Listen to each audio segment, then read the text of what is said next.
Hey, what's up guys? Yeah,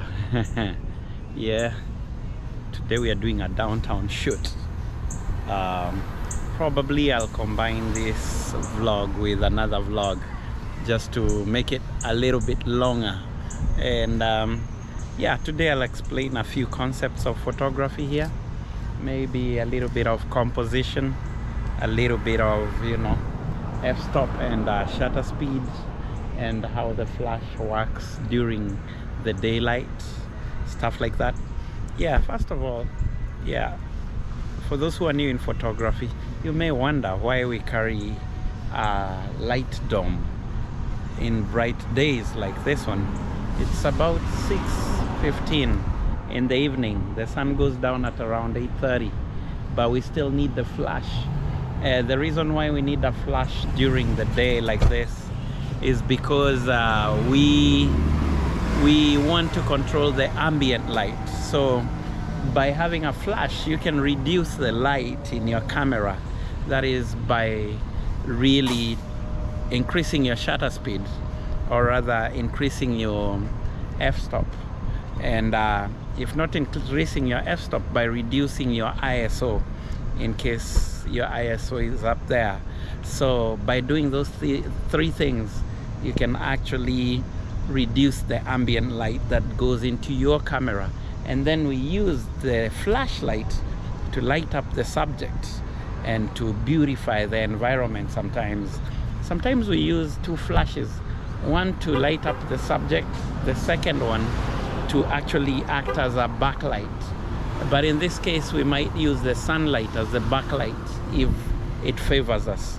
And sometimes we use more flashes to beautify the environment. Say there's a tree that is nice and green with flowers around the corner and it's going to appear in the frame. You can put a flash hiding somewhere in there to light it up. That way you are able to beautify the environment. That's part of the composition. You gotta make the whole picture tell a good story, and also make sure you have a beautiful chica like this one. Yeah, that's Rahab, my girl, right there. She's the model today, and we are going to learn something. So let's go.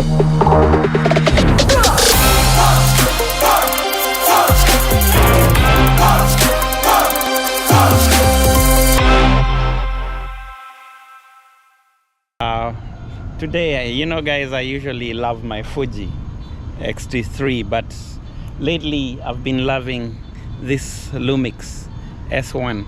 The reason, because it's a full frame.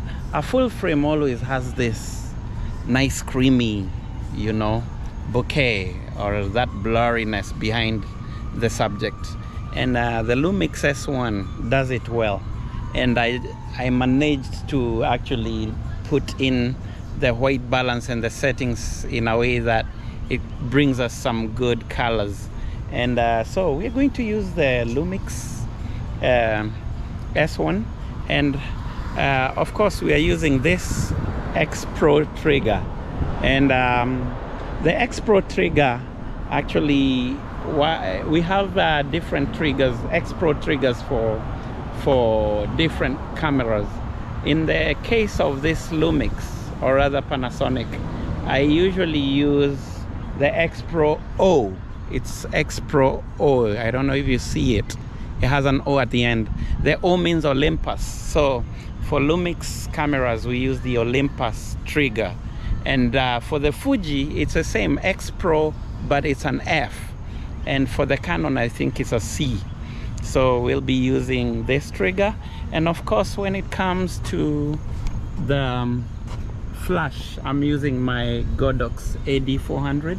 I have two of this, and I also have my AD200, and I use this especially when it's sunny and I have to really beat the sunlight. Like today, you see the weather is really bright, so I have to fight the sunlight to be able to control my ambient light. So, and I'm using this light dome here. It's just a regular small one, I think a 28-inch regular dome. I can't remember the name, but I have two of this. And yeah, let's go for the shoot, guys. All right, you ready? Yeah. All right.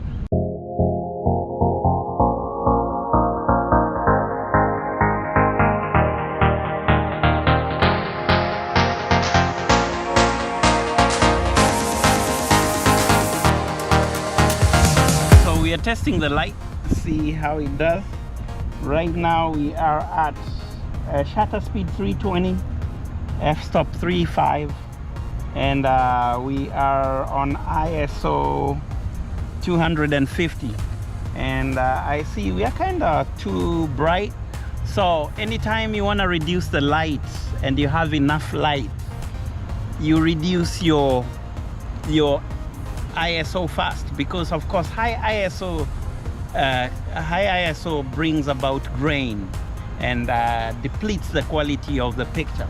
So now we'll kind of go a little lower on the ISO and still go a little bit higher on the shutter speed, and go a little bit lower, open up the f-stops, that way we can have some blurry background. So let's go.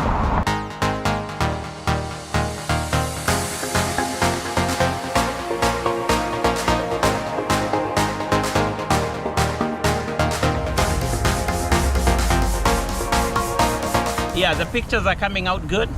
Of course, I'll show them right here, and the background is awesome. So whenever you're shooting and you want a blurrier background, go a little tight on your lens. Instead of shooting at 16 millimeters or 24, just shoot at around 50, 55, 70. These are 24 to 70 millimeter Sigma lens, and it is awesome. So I'm shooting at 70 millimeters, and I'm just moving back to take the whole environment. It brings some nice blurriness back there that is not too much, but it's nice and creamy, and it really goes well with what we're trying to come up with.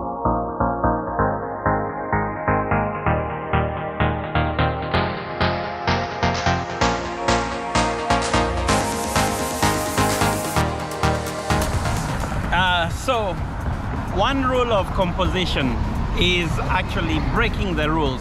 I'm using the rule of thirds a lot here, and I'm using the leading lines a lot, as you can see that fence right there, and she's actually going very well. Her contrast on the dress and the bricks right there and the fence really brings her out. So basically I'm really using, when it comes to composition, I'm using this fence and this path here as the leading lines. That's one of the composition rules I'm using, and sometimes I'm just breaking the rules.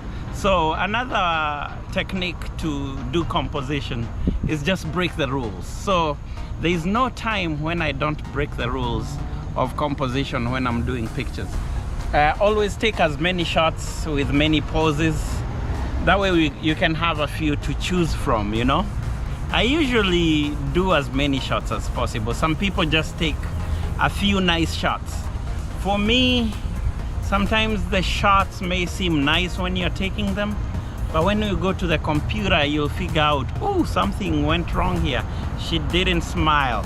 She closed her eyes. So I usually take as many shots as possible and just deal with them as I edit.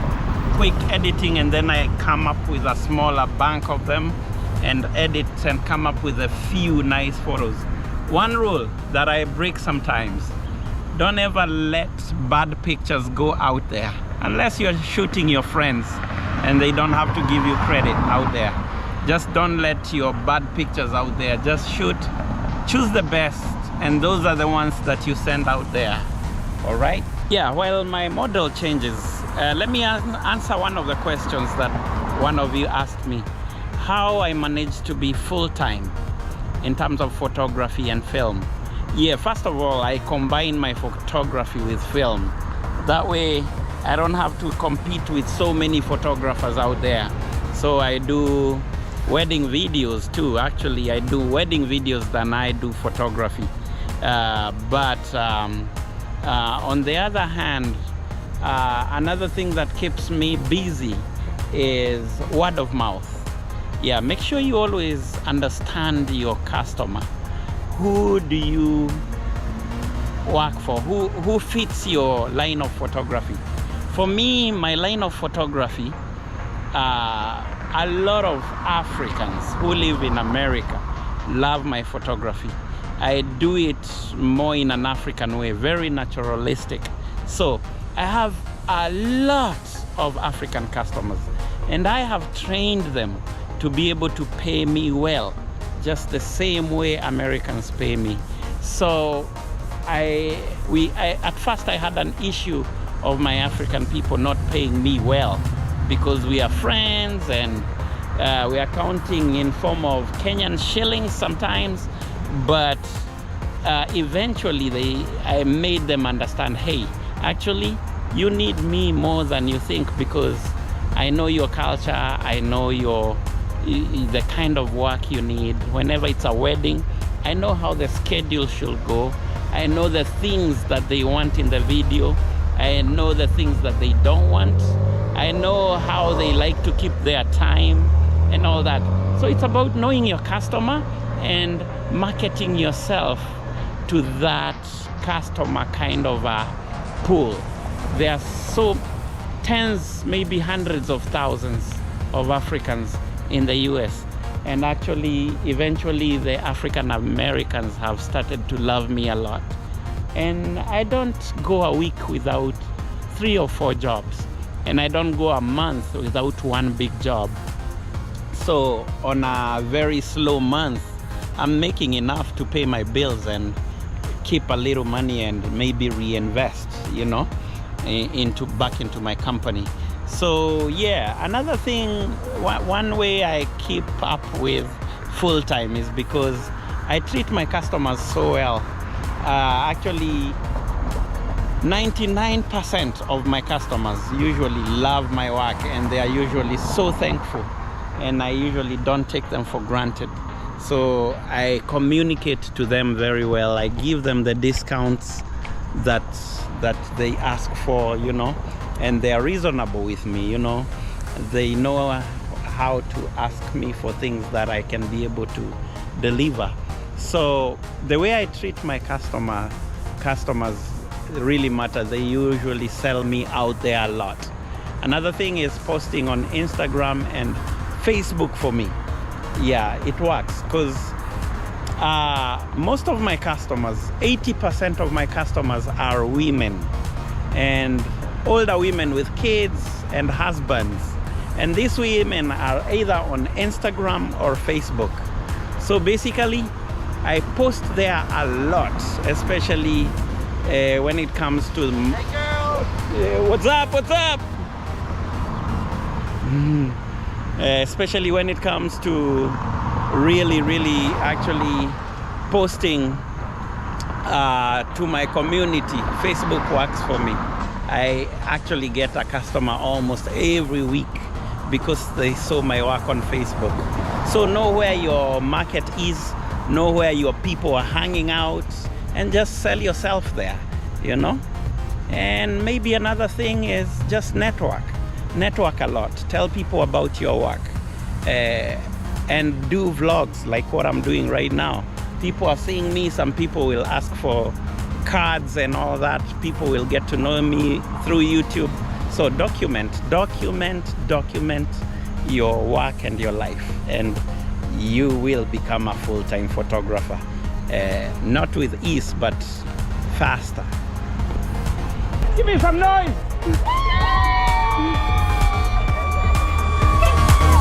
Thank you!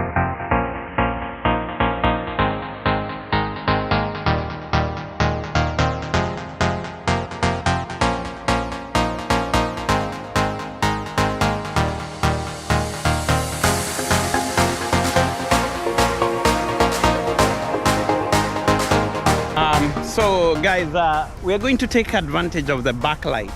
The sunset is really getting us well. So in the next 5 minutes, that sunset will be out. So we are taking advantage of it, and see how the backlight works with the flash. The flash is the main light, the sun is our backlight. It's nice and golden. Always the golden hour is the best. So let's go.